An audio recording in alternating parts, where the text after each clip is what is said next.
Today, I have the pleasure of introducing John Bennion, a native Utah writer whose love of local wildernesses and deserts has helped bring the land around our university alive. His published works include a collection of short fiction, Breeding Leia and Other Stories, 4 novels including his most recent, Spin, published by BCC Press in 2022, and numerous short stories and essays in collections and journals such as Southwest Review, AWP Chronicle, Palaver, Utah Historical Quarterly, Best of the West 2, and Blossom as the Cliff Rose, a recent collection of Mormon ecological writing. Alongside his many accomplishments as a writer, John is also a superior teacher, mentor, and person in general. During his time as a professor here at BYU, he taught classes in fiction and creative nonfiction, served as faculty advisor for Inscape, BYU's student-run literary journal, and pioneered several interdisciplinary courses designed to help student writers get out into the beautiful landscapes of western and southern Utah. I've enjoyed every opportunity I've had to interact with John. He was the faculty advisor when I first joined Inscape as an undergrad, and where he taught me invaluable lessons on how to balance practicality with my aspirations as a young writer. When I took a 400-level fiction workshop from him, he was an excellent mentor and reader. John is unique in his ability to sense what an author is trying to accomplish with their work, and consistently gave me some of the best feedback that I've ever received. I love working with John so much, in fact, that in my application to get in BYU's MFA program, I said that I was excited to continue working specifically with John. He must have been pretty tired of me at that point, though, because when I got accepted into the program, he congratulated me, then immediately retired from the program as soon as he could. But I don't hold that against him, as the story demonstrates his keen sense of humor and his comedic timing, and because his retirement has given him more time to work on his wonderful stories, a portion of which we'll have the privilege of hearing today. So now I hope you'll join me in putting our hands together for John Bennion.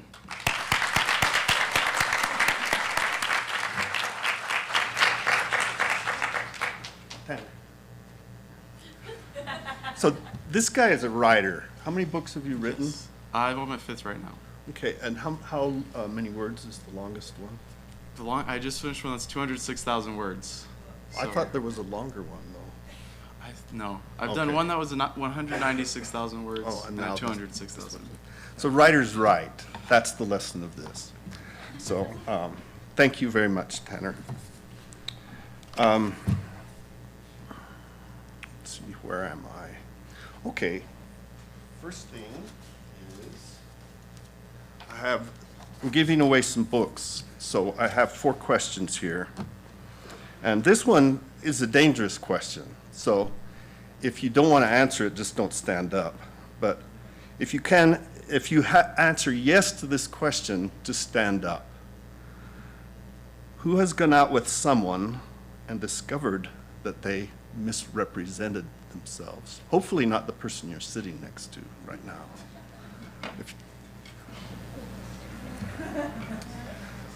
Okay, so we count from front to back, left, right to left. So this is 1, no, I'm sorry, 1, 2, 3, 4, 5, 6. Are you going to ask some more questions? Do you want me to hand these out now? No. Okay. I mean, you'll just hand one out right now. Okay. So am I counting to 8, handing one out? Just 1 second. Okay. I have a plan. You don't know all the aspects of my plan, but so this is a device that, it's got dust on it. It's a device that figures in my novel, and so it's here in this room, and it's also in the novel, so that's kind of fun. And so what I'm doing is I'm going to spin this, and then we're going to count. Okay, now I have to put this up here, and this on here, and it's number 14.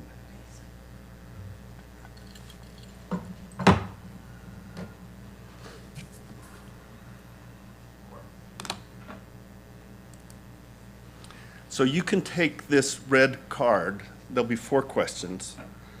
By the way, I want to ask one other question before you guys sit down. If you can answer yes to the second part of the question, stay standing up. Who went out with that person again?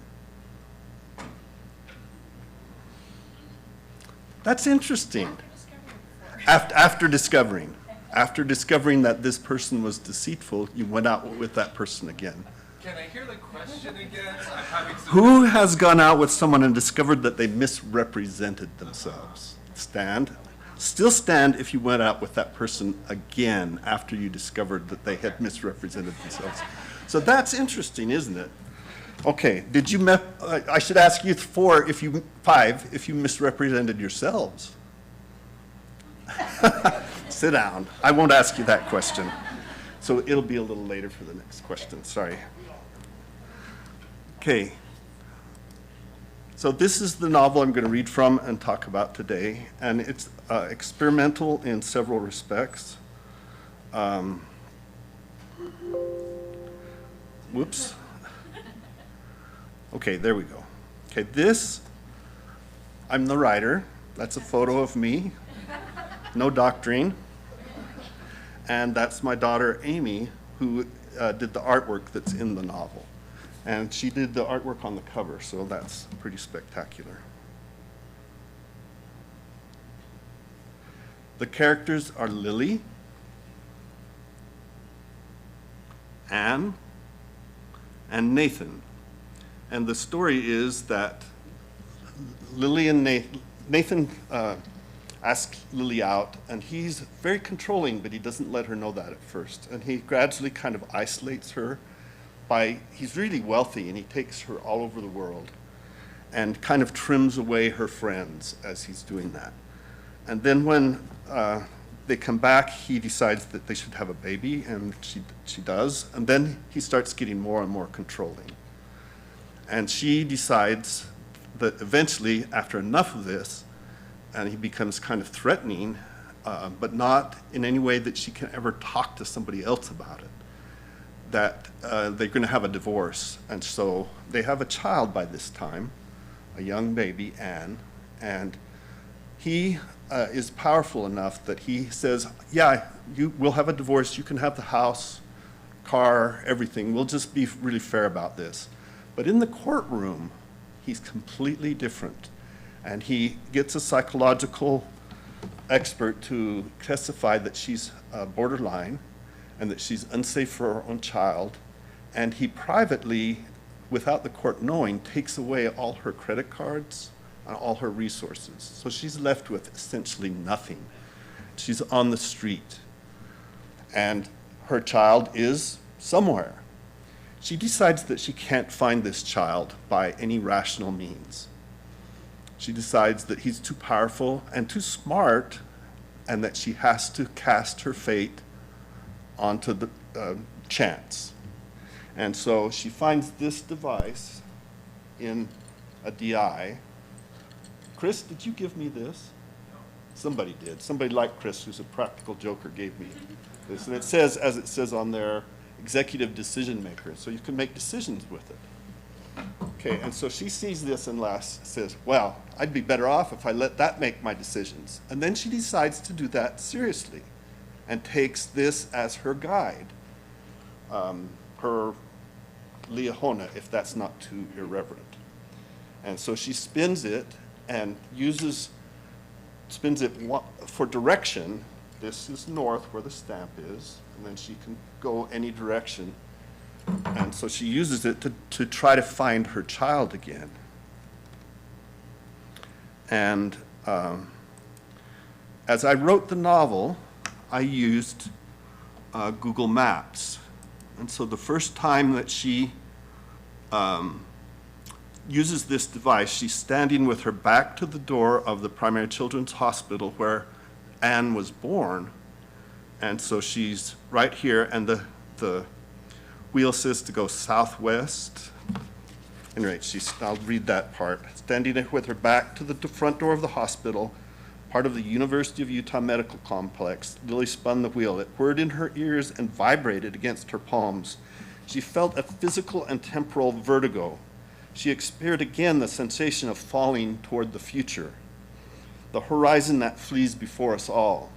She stuck her finger in the spokes and then reoriented the wheel so the postage stamp she put on the wheel was north. Her finger was to the east. And so she walks down the sidewalk here, and I'm interested in having you think about that doubled thing, that I'm here on my computer, this, 7 or 8 years ago, looking at Google Docs and imagining her spinning the wheel, which I just spinned, and she goes east. She goes down here, and she keeps going straight because that's what the wheel told her to do. She goes through Fort Douglas, and she comes to a T right here where she spins again. And it says for her to go southeast. And so she goes down across here into one of these buildings. I'm not sure all these buildings were here 7 or 8 years ago. And then eventually she spins again and walks up Wakara Way to the Natural History Museum, where the next part of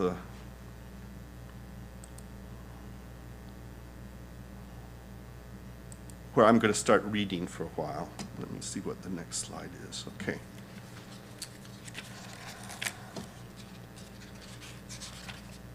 Now that the wheel has led her straight to Anne, she's standing in the balcony of the Natural History Museum. She looks down and she sees her baby and her ex-husband and a new woman that he's already courting.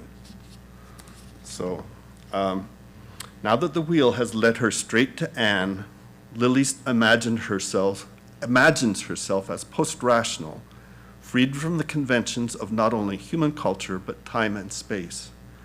For primitive people, time is circular, not linear, and not branching. The sun cycles overhead in the spring, rains come and go, corn or wheat grows, matures, and dies. Men and women make love, and women swell like squash and deliver babies who grow into children and then into men and women who make love. The generations of people and the stories ripple like waves, advancing and retreating, circles inside circles. Even for Lily, whose mind is not primitive, the past is ever present, but more complex than a simple cycle. Maybe like a labyrinth of time-space, a pattern on the back of a turtle creeping toward the abyss. Again and again she says to Anne, "I'll be back soon," which is what she said that morning before she went to court. Again and again she screams in Nathan's face, and again Brock, who's Nathan's bodyguard, stands like a wall between her and her child. She feels the loss of Anne again and again, the rhythm of Nathan tapping his shoe against the floor. The judge's gavel seals his words, tolling in her head like the beating of her heart. But a labyrinth has a clear destination, the center of things. With patience and wit, a wanderer can get where they're going. Time-space feels less organized than that for Lily. Instead, time feels like a reticulated vine ready to coil around her neck. And that is what my daughter Amy drew across Lily's face. So now back to time. It's not just time, but human conventions of honesty, really, that she's abandoned. Lily felt a rush of adrenaline as she trotted down the stairs of the Natural History Museum to the entryway. Her voice shook as she said, "I can't find my child." A sobbing breath. "Still a baby, she can't even walk. I've looked everywhere. Someone took her." She worried her voice had been too loud and that Nathan would recognize her and be forewarned. The thin woman behind the ticket desk turned from the man she was talking to. Lily focused on her eyes, which were marked heavily with blue shadow. "Let's be calm," the woman said. "I'm sure your child's still in the building. What was she wearing?" Lily put one hand to her cheek, a blue t-shirt and pink pants. The woman reached for the phone. I didn't say, I think it's probably obvious, but what she's trying to do is kidnap her own child back. So that's what she's trying to do. "I'll describe her on the loudspeaker and someone will bring her to you." "No," said Lily. "I want you to call the police." She only needed a few seconds of confusion to get Anne away from Nathan. Lily glanced at the glass display cases and the entrance to the dinosaur section. She knew that Nathan would soon leave that part of the museum because he didn't like children, especially clamoring crowds of them. The ticket woman held the phone in her hand and stared first at Lily and then at the man next to her. He shook his head. "Please," said Lily. Finally, Nathan walked out past the glass display cases, holding Anne, who was twisting her face, getting ready to cry. "There she is," Lily shouted. "The man has her." She ran toward Nathan, who saw her coming. For an instant, his face was puzzled. Then he turned his back, holding both arms around Anne. "No." Anne saw Lily over his shoulder and started shrieking. "Let me have my baby," Lily screamed. She turned back to the woman at the desk. "Will you please call the damn police? Will you do it now?" The woman started punching numbers into her phone. The man walked toward Nathan. "Put down the child." This woman is not stable," Nathan said, pointing at Lily. "She's..." "Anne," shouted Lily. A woman and man came out of the bookstore staring at her. A teacher came from the dinosaur section. "What's wrong?" Anne screamed louder. "Ma! Ma!" She reached her arms toward Lily. The young woman with Nathan stared at him, her brows pulled together. "Put down the child," said the museum employee. Several people wearing the same T-shirt came out of the bookstore. A stern woman, obviously someone with authority, strode out into the entryway. Nathan smiled. "Please do call the police. We can easily sort this out." He actually stroked his mustache, one swipe left, the other right, just like a villain in a melodrama. Anne continued to shriek and twist in his arms. "Ma, Ma, put down the child," said the museum employee. "I think you better put down the child," said the stern woman. "I will," said Nathan, "but you can't let her go with this woman." He set Anne down, and the museum employee reached to pick her up. Anne arched her back and screamed louder. He backed away, palms toward her. Anne put her butt in the air and got to her feet. She was still shrieking. Then she saw Lily and took a step, and another, almost falling forward as she toddled toward her mother. In some part of her brain, Lily registered that these were Anne's first steps. Lily folded her into her arms, held her small Anne body tight. "Oh, my baby, I have missed you so much." Anne put her hands around Lily's neck and stuck her small head in the nook between Lily's neck and her shoulder. "I have her blanket in the car," said Lily. "It will help her calm down. I'll just go get it." "This is my ex-wife, and she's trying to kidnap my child," Nathan said. Behind him, the girlfriend put her hand to her mouth and looked from Nathan to Lily. The stern woman turned to Lily. "I can't let you take her away until the police come." "That's fine with me." Lily tugged the band of Anne's diaper and sniffed. She swung her backpack around. At least let me take her to the restroom to change." She pointed to the man who had made Nathan put Anne down. "He can stand at the door and you can come in with me." "Change her here," said Nathan. He turned to the woman. "You can't let her take this child out of my sight." He took one step toward her. "We just went through a bad divorce, and I got custody of because she's not stable. I tell you, she's trying to kidnap this child." "Can we move into my office?" said the stern lady. "I want to avoid disturbing the patrons any further." "I'm going to change her diaper," said Lily, clutching her backpack and moving toward the bathroom. Nathan stood in front of her, blocking the way. Almost, the mask came off his face. The stern lady tugged at Lily's sleeve. "You better change her in my office." The girl with Nathan looked at him and then at Lily, who met her gaze. The girl looked away. Nathan nodded. In her office, his public face twisted. The office was down a short hallway behind the museum store. It had a wooden desk and a sofa. Inside, Anne clung to Lily. "Ma, Ma, my mom, Ma." Lily stroked her legs, the soft skin at the back of her neck. "Aren't you going to change her diaper?" asked the woman. "Susan Frankham," the sign on the door said. Lily heard a siren and knew how a criminal felt. The panic that things would soon get much, much worse. 4 police officers appeared shoulder to shoulder just outside the office door, filling the hallway with their power and ego. Nathan was just behind them. Lily felt hope drain away, but she pointed to Nathan. "He tried to kidnap my child." She put Anne's cheek against her own. "I'm going to skip a little bit. He says, take him to the station, we'll sort it out." So they put her in a police car and take Anne away from her, and they go down to the police. And she sees that the police car has no handles, and so she's kind of stuck. It was afternoon before Lily was let out of her cell. Of course, they take Anne away and give her back to Nathan. A police officer, a lean and hawk-nosed woman, told Lily she should be grateful that her forgiving and patient former husband had refused to press charges. They returned her backpack with her possessions inside, her sketching notebook, her wallet with $110.75, her passport, the randomizing wheel, her designer shoes, her $1,000 suit twisted into a ball, an extra shirt and pants. She stumbled down the steps of the station, and unable to think where she should go, she headed back toward downtown.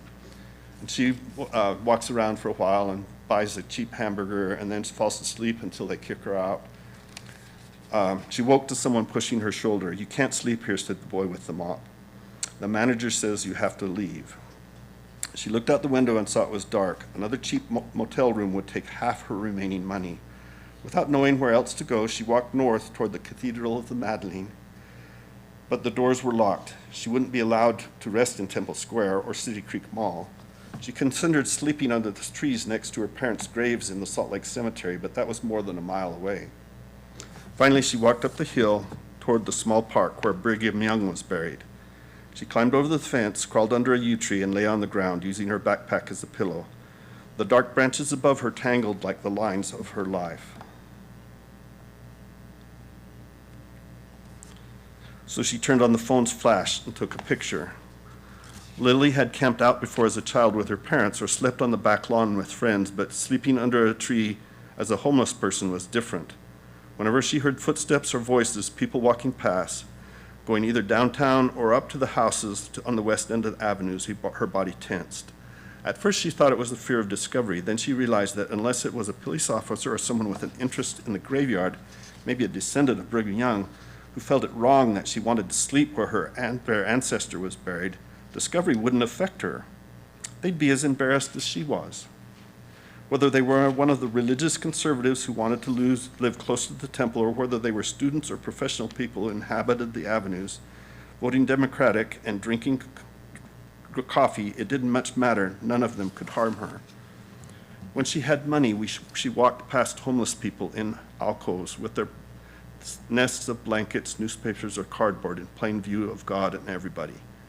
Thinking about their faces, Lily recognized that most of them were from an alien culture beyond shame, as if they were not alarmed to find themselves cast as flotsam onto the irregular shore of the street.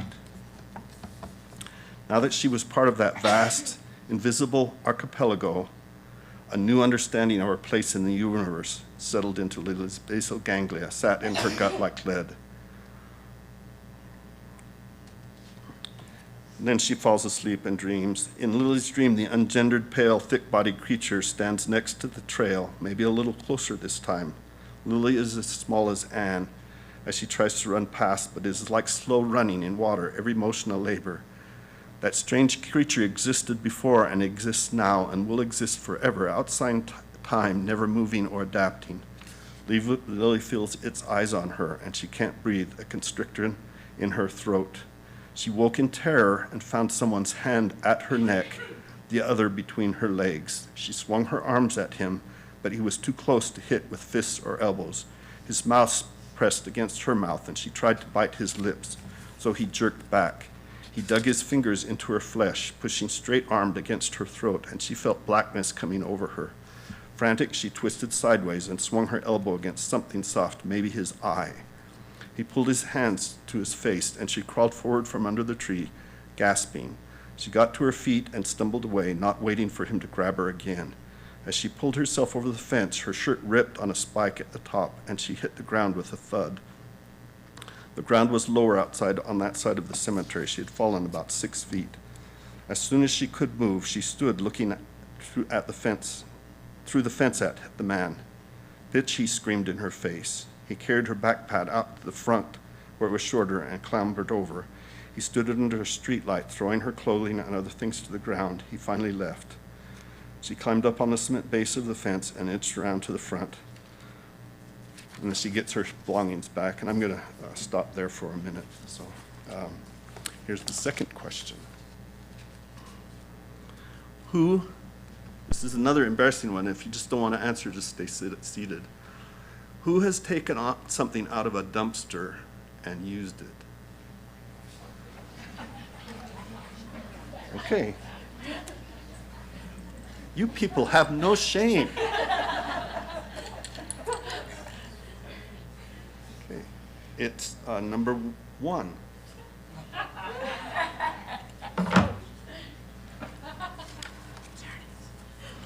And Joey can do with that whatever you want to do with it. So you can turn it in or whatever. Okay, I'm going to read one more short section and then we can take some questions. Let me see. This is a picture that kind of embodies how she feels alone in Brigham Young's graveyard.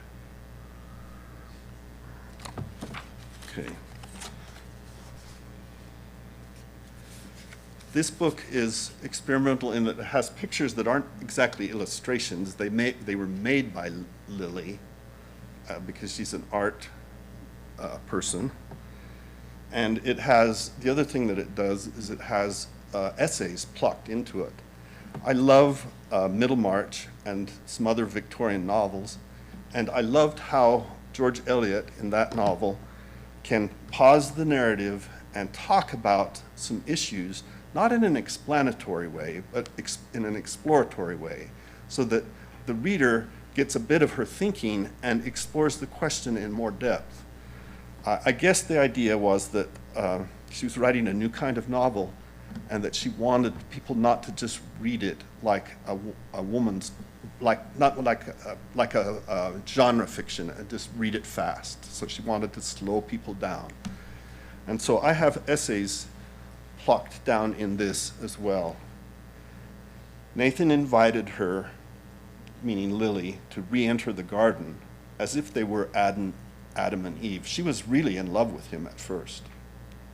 Now he thinks of her as Lilith, or even as a beast that he had sexual congress with, a creature unmistakably other. The Kabbalah says that in the beginning, Adam tried coupling with animals, but received no joy from it. Maybe because he couldn't look into their faces during copulation. He complained, every creature but I has a proper mate. Then God said, it is not good for man to be alone, and created a woman. Genesis Rabbah says that Adam watched as God built him a mate out of bones, organs, tissues. Even when her head was covered with hair and her inward parts with skin, the memory of her bones, meat, and blood disgusted him. He couldn't abide her. A later version of the story found in the alphabet of Ben Sirach named this pre-Eve woman Lilith. God created her out of the earth, similar to the way Adam was created. When they had sex, she refused to lie below him. Adam wanted to be on top because he felt superior, formed out of pure dust rather than refuse.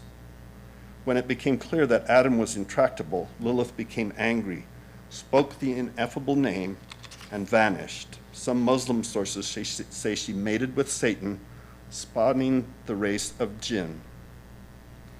Whether due to his distaste of Lilith's fleshiness or for her desire to be dominant, Adam was more pleased with Eve, created from Adam's ribs, so she was subservient, pleasingly covered with whole and perfect skin that hid her unpleasant guts and fatty tissue. She seemed simpler, more manageable. At least she seemed simple until she made the decision to seek knowledge of good and evil and got him cast out of the Garden of Eden, vastly complicating the future for both of them. Thank you. So,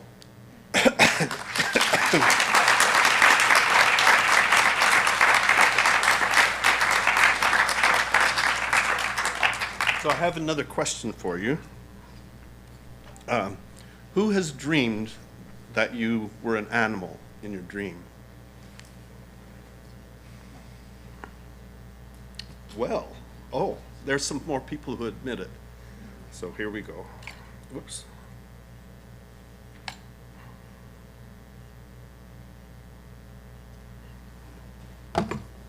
This is sure complicated. 14. I don't know if we have that many.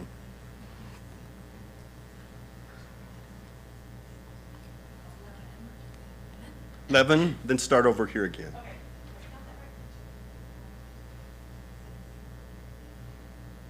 11, okay. 12, 13, 14. Okay. So I'm going to play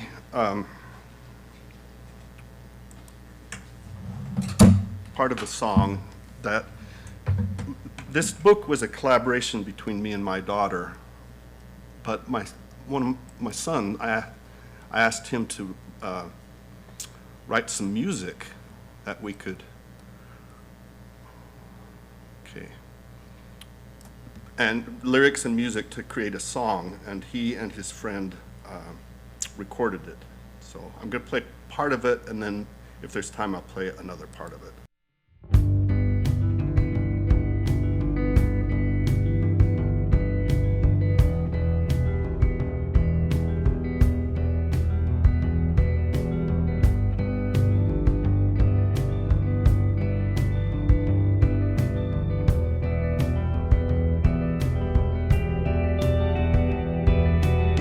How many times have I run without anywhere to run to?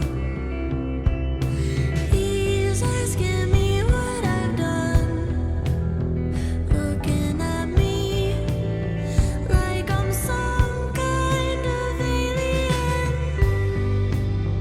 I'll spin.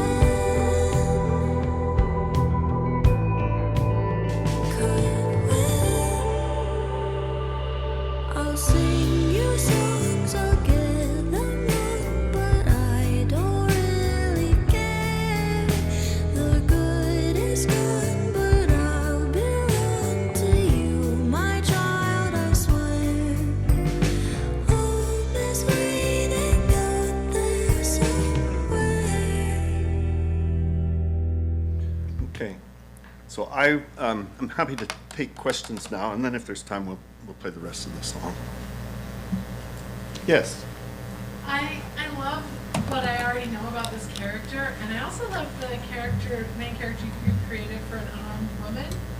And I'm wondering, in your process, do you create a character and have, I would say her in this case, completely envisioned and then write the story, or do you get to know her as you're writing and then like go back and adjust what you've written to reflect who you now know better?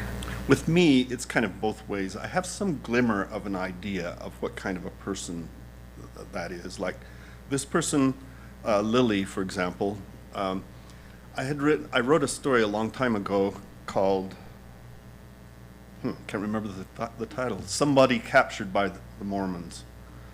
And it's a story about a woman who was a con artist in Salt Lake and who lived off of she did things like she stole forms from the bishop's storehouse and then used them to get food, or she begged on the street, or she had a scam once where she said, this is jaredite flour. We found this in a cave in Mexico, and then she'd sell it to people. And so I had a character who was, and I read that story once at BYU, and we had a graduate student in creative writing who, well, I think it was English at that time, but she's focused on creative writing, and her mother was bipolar and sometimes was a street person who dressed as a clown. And I read the story, and that woman was at the back of the room. It was one of her more lucid times when she could be around people. And afterward, the student told me that her mother had said, "How does he know all that stuff?" And I was pleased pink, because I've never lived on a street. So anyway, I had some, she doesn't care much about honesty. She cares about her child. She's an artist. I knew some basic things. I knew that she had lost her child, and that's what she wanted to get back. But then, as I write, I'd learn more and more and more about her. Okay. Other questions? So, like based off of the research on, it seems like a lot of the main themes are, like,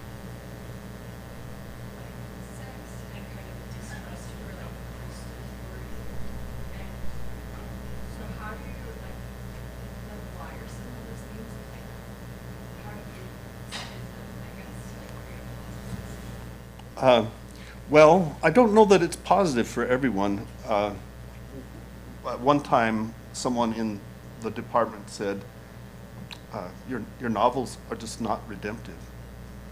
So I thought, oh, there's that part and that part and that part, that's redemptive, but that person wasn't convinced. So, about the sex, well, Thomas Hardy is one of my heroes, and he wrote about sexuality quite a bit. And I think that for people who are Mormons, it's a tangled subject and very interesting for writers. And so that's why I write about it. I talk about it in classes too, and I got into trouble regularly. And Joey right now is a little bit frightened of what I might say. So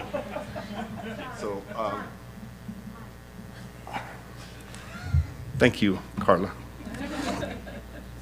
So I don't know that I satisfied you or made you happy. Distrust of priesthood leaders.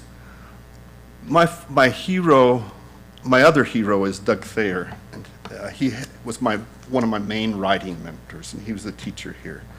And he talked a lot about, his characters are all right in the middle of the church. Good people. And they have certain kinds of tensions.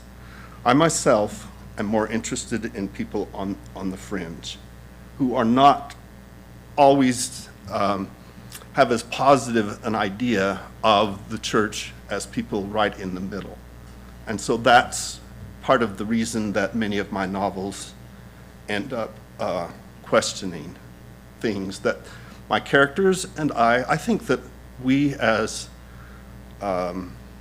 people who believe in individual inspiration, it's all right if we question our relationships to each other and question what people tell us in church and come to our own conclusions about it. So I do believe in questioning, absolutely. I don't know if that answers your questions. Okay. So I really love that you have a song and these visuals to go with your book, and I wanted to know, I'm really curious about multimodal reading experiences lately. So I wanted to know, did you and your son and his friend create this song as a celebration of your work being finished? Were you exploring a character and that's where this book, I read this song came from as you were writing? I'm just curious to know these other aspects, the artwork that your daughter did and the music that your son made. At what point in your story did you possibly that happen? Okay, there are two parts that I want to respond to, and one is multimedia, an experience in the class, in the audience, rather than sitting and listening to someone read. My friend Pat Madden is really good at making a reading an event, and I tried to learn from him about that.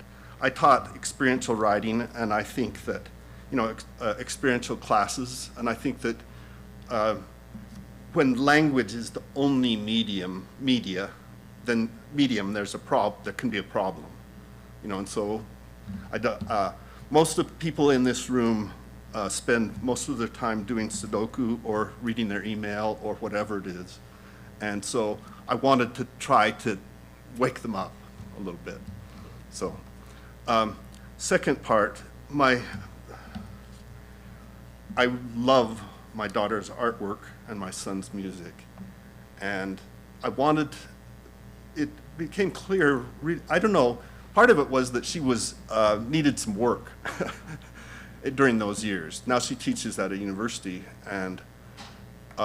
but during those years she needed some work, and so I thought, I'm gonna have her illustrate my book, and I love what she does. The best pieces, like the picture on the cover, it was a true collaboration. Some of the ones that aren't as good, she just kind of did what I asked her to do. And so there's a variety of quality of her work. And then I love my son's music, and I thought, oh, if he has a song, I'll put it on the internet, and everybody will listen to it, and then they'll come and buy my book. Well, no. But I loved collaborating with my children. He read the book. He wrote the lyrics. he sent the lyrics to me, and I asked him questions about them, and then he got his friend to record with him. By the way, she's the person whose face Amy used for Lily's face, the singer. So that's kind of interesting. Other questions? Yes?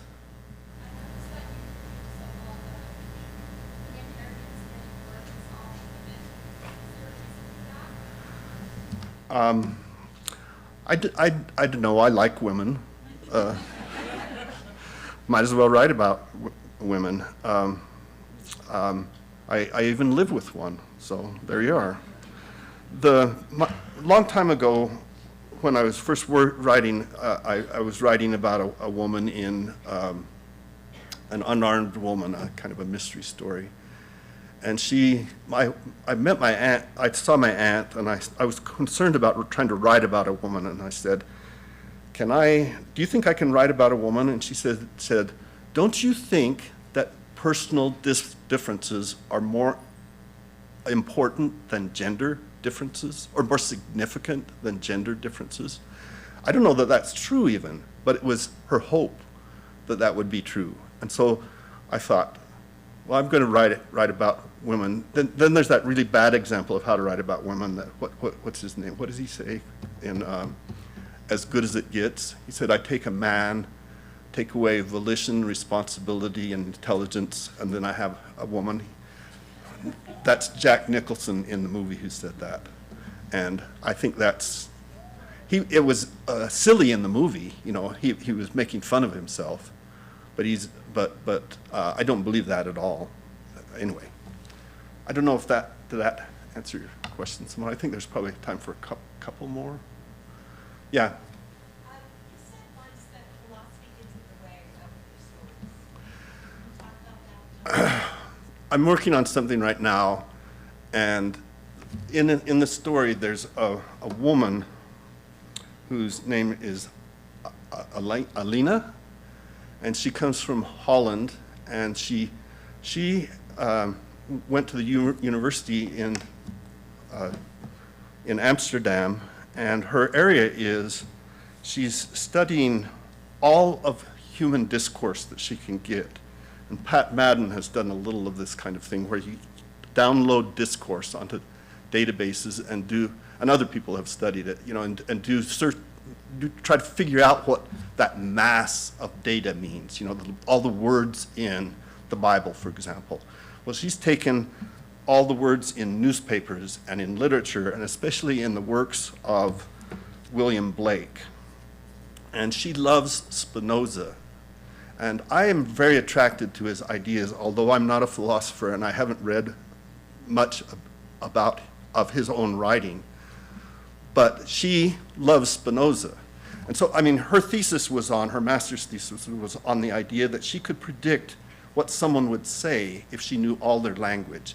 And then she came to the conclusion that she could predict what someone would do if she knew all their language and their symbolic actions. And so she's taken mathematics and AI and computer science and linguistics and literature and mangled it together. And her committee won't listen to her and kick her out of the university. She ends up in the Great Basin. And she wants to talk about Spinoza. And I'm so engaged with those ideas that they just kind of take over sometimes. And it's dead boring. So that's what I meant when I said that. Okay, I'm going to play just a little bit of this. Where my seeds fall, spread my petals in the sunshine. Had to lose him to know him at all. Now I see all the thorns left in my side. I'll spend cut with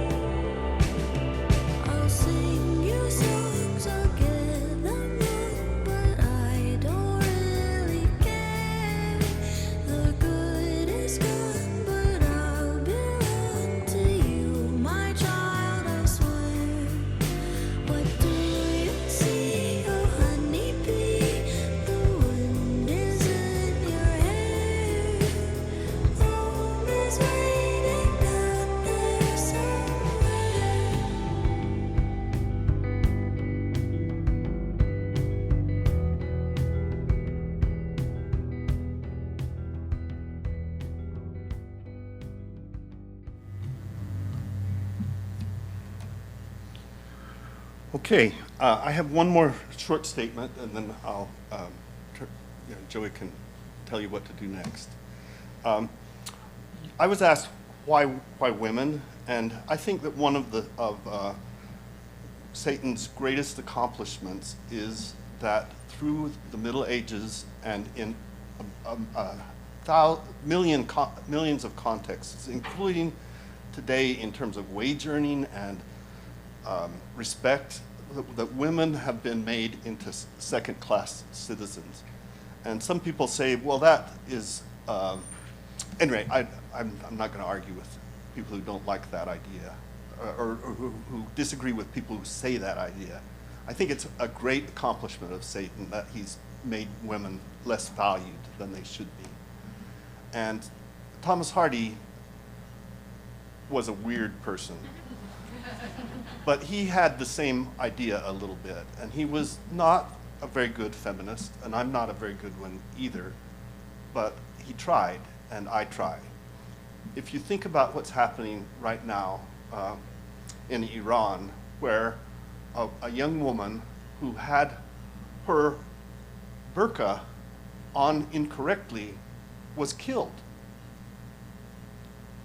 My son, our son is, his partner is Iranian, and she was in Iran for the past couple of weeks, and she got out just before the borders closed. Men and others who take control over people's volition is an evil thing.